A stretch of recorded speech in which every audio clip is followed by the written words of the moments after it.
میں آپ سب کا دل کی گہرائیوں سے شکر گزار ہوں کہ آپ کابینہ کی میٹنگ کے لیے تشریف لائے. حالیہ دنوں میں شمالی علاقوں میں پاکستان کے صوبوں میں شدید بارشیں ہوئی ہیں، جس کے نتیجے میں بہت سی جانیں اللہ کو پیاری ہو گئی اور کئی جگہوں پر لوگوں کے گھر بہہ گئے، مکان جو ہیں وہ بالکل تباہ ہو گئے.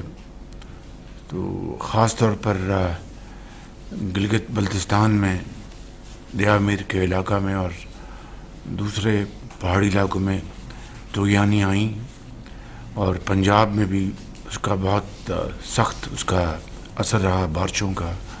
سندھ میں بھی کسی حد تک اس کا اثر رہا. اسی طریقے سے جو دہشت گردی کے خلاف جو دن رات قربانیاں دی جا رہی ہیں، خاص طور پر کے پی میں آج کل اور بلوچستان میں، وہاں پر ہمارے افسر جوان شہری شہید ہو رہے ہیں. سردار یوسف صاحب سے گزارش کروں گا کہ وہ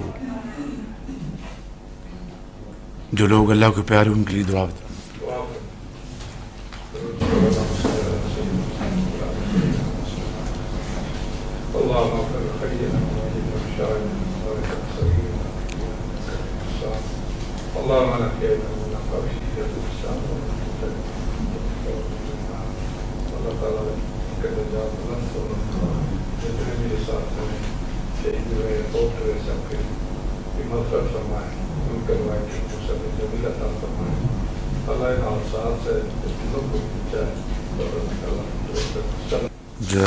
میں نے خاص طور پر کہا تھا کہ کابینہ کو جو بجلی کے محکمے میں جو انقلابی جو تبدیلیاں لائی گئی ہیں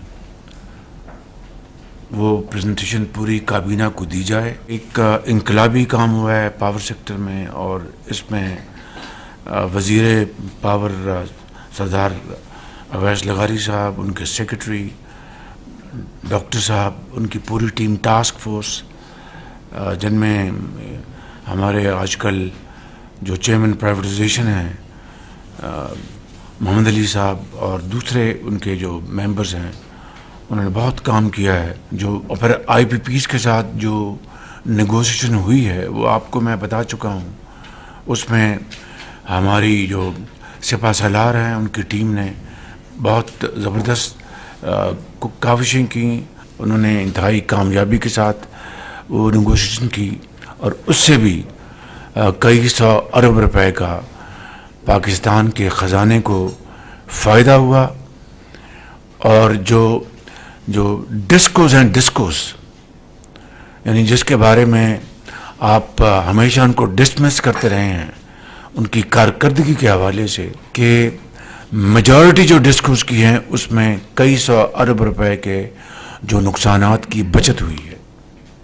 یہ ہے، میں کل بھی میں کہہ رہا تھا، آپ میرے بھائی بہن موجود ہیں، میں چاہوں گا کہ آپ سب ان سے بھی آگے نکلیں تو مجھے بہت خوشی ہوگی. لیکن جب میں کسی ایک ادارے کی یا منسٹری کی مثال یہاں پر پیش کر رہا ہوں تو دل سے کر رہا ہوں تاکہ آپ کو اور حوصلہ ملے، آپ اور پیشنیٹ طریقے سے کام کریں، اور ان کو بھی آپ کوسوں میل پیچھے چھوڑ جائیں.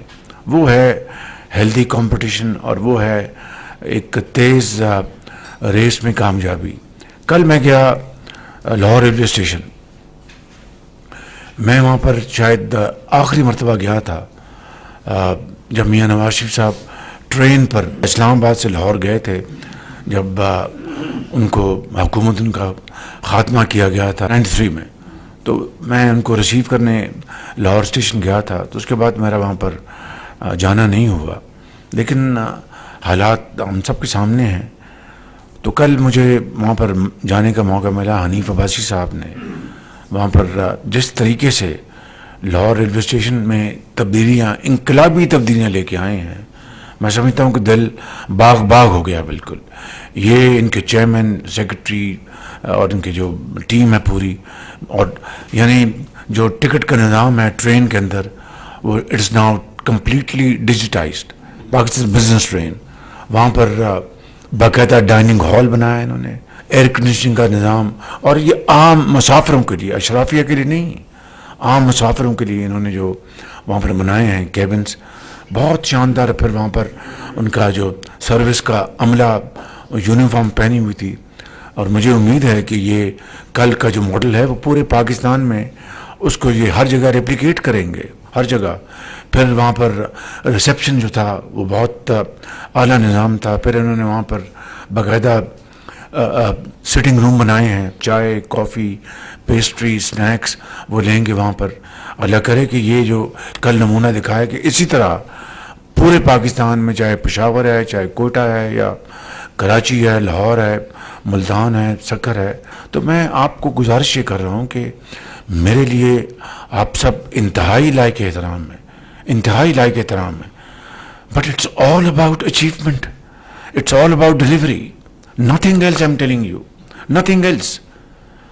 آج جب پاکستان کو اللہ تعالیٰ نے اگر عزت دی ہے تو جنگ جو جیتی ہے آپ نے، آپ کی افواج نے، آپ ان کی جو دلیری، ان کی جو ایکسپرٹیز، اور وہ بھی کنونشنل وارفیئر میں، دنیا دنگ رہ گئی ہے. آج تک تذکرے ہو رہے ہیں. تو یہ کیا ہے؟ یہ عزت اللہ تعالیٰ نے بخشی. ایک بہترین کارکردگی، پوری قوم اکٹھی تھی، اور فیلڈ مارشل نے فرنٹ سے لیڈ کیا، ایئر فورس نے کمال کر دی. تو یہ ہے نتھنگ سکسیڈز لائک سکسیس. یہ بنیادی بات ہے. تو میں سمجھتا ہوں کہ اور بھی منسٹریاں اچھا کام کر رہی ہیں. میں کسی کا اگر نام نہیں لے سکا تو معذرت چاہتا ہوں، لیکن میں نے اس لیے یہ 3-4 کے نام لیے ہیں کہ انہوں نے کمال کر دیا ہے. بالکل ڈپٹی پرائم منسٹر ابھی امریکہ سے بڑے اچھے کامیاب دورے سے ہو کے آئے ہیں. ان کی وہاں پر سیکرٹری روبیو سے ملاقات ہوئی، پھر یو این میں ان کی کئی وہاں پر بائی لیٹرلز ہوئیں. پھر جو خاص طور پر جو ہائی پوائنٹ تھا وہ وہاں پہ جو سعودی عربیہ اور فرانس نے جو جوائنٹلی غزہ کے اوپر جو ایک وہاں پر کانفرنس بلائی تھی، وہاں پر ڈپٹی پرائم منسٹر موجود تھے. انہوں نے وہاں پر پاکستان کی بھرپور جو آواز وہاں پر اٹھائی، خیالات کی عکاسی کی، اور غزہ کے لیے بھرپور تعاون پیش کیا، اور وہاں پر ان کے ساتھ آواز ملائی. میں سمجھتا ہوں کہ وقت کی یہ اہم ترین ضرورت ہے. اس وقت جو غزہ میں جو ظلم و ستم ہو رہا ہے، اس طرح کی بربریت دیکھتی آنکھ نے کبھی نہیں دیکھی تھی. تو میں سمجھتا ہوں کہ اس کو جتنا بھی کنڈیم کیا جائے کم ہے. ہر روز اب آپ دیکھتے ہیں کہ وہ ٹیلی ویژن کے اوپر، وہ سکرینز کے اوپر جو شارٹس دکھائے جائیں وہ دیکھے نہیں جا سکتے کہ بچے بالکل لاغر، یعنی زبان سے وہ الفاظ ادا نہیں ہو سکتے کہ جو ان کی حالت زار ہے. ان کی چیئرمین این ڈی ایم اے کو میں نے احکامات کنوے کروائے کہ 2 کنسائنمنٹس فل فار ہم بھجوائیں. وہ جائیں گے ایجپٹ کے ذریعے اور جارڈن کے ذریعے. آپ کو پتہ ہے کہ راستے میں کتنی رکاوٹیں ہیں، کتنی مشکلات ہیں. اللہ کرے گا اس کی پوری تیاری ہوگی، اور these food aid consignment will take off earliest possible. تو میں سمجھتا ہوں کہ پوری پاکستانی قوم اس کے اوپر یکسو ہے. ہمارا جو موقف ہے بڑا واضح ہے، اور انشاءاللہ ستمبر میں جو ہوگا سیشن، وہاں پر ہم انشاءاللہ بھرپور انشاءاللہ پاکستان کا موقف بیان کریں گے، اور ان تمام ممالک کے ساتھ آواز ملائیں گے جو غزہ کے اندر سیز فائر کروانے کے لیے، فوری سیز فائر، اور اس کے بعد پیلسٹائن اسٹیٹ کے حقوق دلوانے کے لیے ہم پاکستان کی آواز انشاءاللہ باقی ممالک کی آواز کے ساتھ نہ صرف ساتھ ہوگی بلکہ بڑی توانا ہوگی. تو میں ڈپٹی پرائم منسٹر کو بھی کامیاب دورے کے اوپر ان کو مبارکباد پیش کرتا ہوں. Thank you very much.